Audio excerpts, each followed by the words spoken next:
Hello, everyone. Welcome back to World Character Day. I am here with one of my absolute favorite people, Joe Beckman. Joe, welcome to World Character Day. Makenzie, I am so pumped to be a part of this. Thank you for having me. Absolutely, absolutely. For everyone that is tapping into this Q&A with Joe, if you want to dive into the conversation, join us on social media and use the hashtag cultivating character, and we'll be answering your questions at the end of this quick session. So really quick, Joe, I'm going to read your bio so everyone knows your wonderful background. Joe Beckman has spent the last 15 years speaking with students, educators, and parents in educational settings all over the world with one simple mission: to reclaim human connection. Now a highly sought-after international speaker, Joe has used his infectious energy, humor, and passion in over 1,000 schools, positively impacting nearly 500,000 people worldwide. And I want to just say, Joe and I met at the Character Plus conference last year in St. Louis, and I can say from a personal standpoint, his infectious ability to truly connect really does hit home, and you were just a pleasure to be around and hear your story. So I would love for you to share with the audience how this all came to be. Yeah, well, first, thank you so much. I felt the same way when we connected at that conference. Again, it's an honor. It's funny, I never started out thinking I was going to be a speaker or any kind of influencer of any sort. I really wanted to be a professional baseball player like most little kids, and football player and anything with sports. And unfortunately, when I was a freshman in high school, that dream came to a close. I suffered a career-ending back injury, and I was told that sports were no longer really a possibility. And so for about a year, I was kind of in the lowest sort of point in my life, kind of questioning kind of everything. And I was great at putting on that happy face and acting like it was all good. But behind the scenes, I was feeling pretty lost. And it was about a year later where a theater director, Wendy, found me, pulled me aside, and really encouraged me to try out for a play. And against my better judgment, I knew my friends were going to totally make fun of me. I didn't know what my family was going to say. I had no theater experience. I tried out for a play, I got a part, and the moment I stepped on that stage, I knew, I was like, wow, this is where I'm supposed to be. And so I pursued theater all the way through the end of high school. It was my major in college.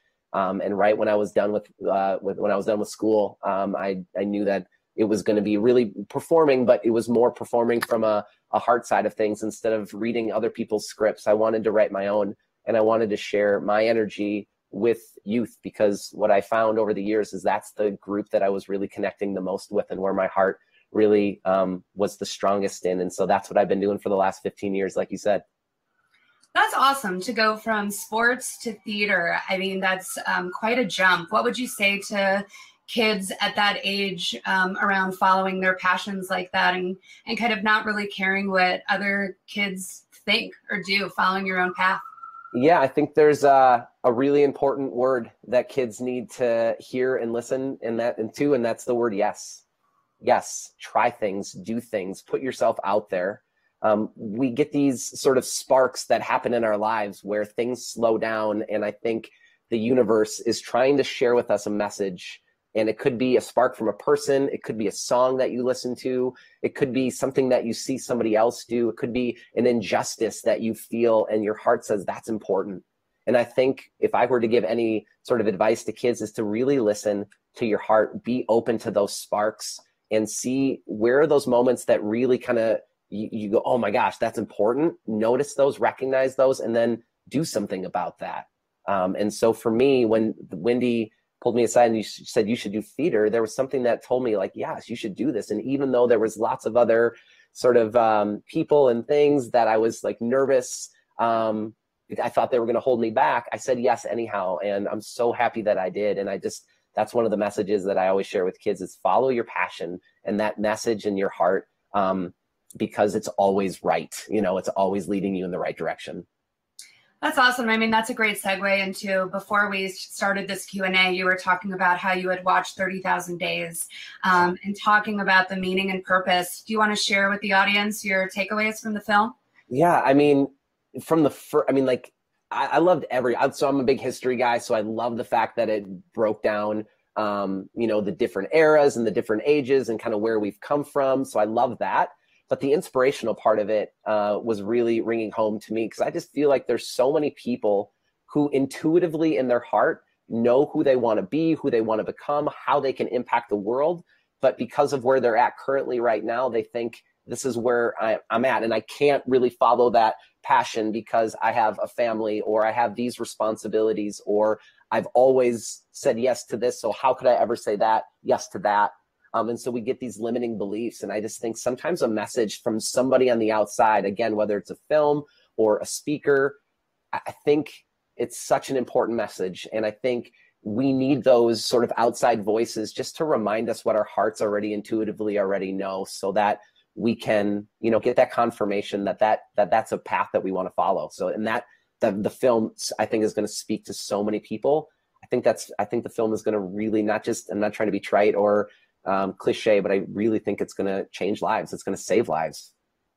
Thanks so much, Joe. That means a lot. And we're really, really excited about the premiere of 30,000 Days as well. I think that, a lot of finding meaning and purpose through our work with 30,000 Days, people were mentioning human connection. I know that that's really one of your specialties. So can you dive into why is human connection your, really a whole platform of what you do, and tell me a couple stories about that? It's the foundation that everything is built on. That's why human connection matters. It's the language of our souls. And unfortunately, through all of this new age connection, we are losing the human piece of that. No Facebook friendship is ever going to replace a real friendship, right? And so it's these little things that we can do every single day as educators, as leaders, as students, that really can make a difference. When I talk to students, I say it's not about changing the world. It's about changing one person's day. And human connection is so important because all of us can do it. It's not that you have to go to a third world country or start a nonprofit. You can literally sit next to a kid at lunch who doesn't have as many friends, or you can say hi to the kid who's always walking alone by himself in the hallways. A teacher could stand outside his or her classroom and shake hands and say, thanks for coming to my classroom like today. It's good to see you. In fact, that's actually a good story. I had a teacher in high school named Mr. Rosengren, and every day he would stand outside his classroom. Every day he would shake my hand. Every day he would say, Mr. Beckman, I'm happy to have you in my class. I never loved English. I always loved that handshake. Little things matter. That's beautiful. I love that. And I completely agree. We're wrapping up everyone's Q&As today with the final question of, Joe, what do you think the world needs more of right now? And I know you're going to say connection, but want to elaborate just a little bit more on that?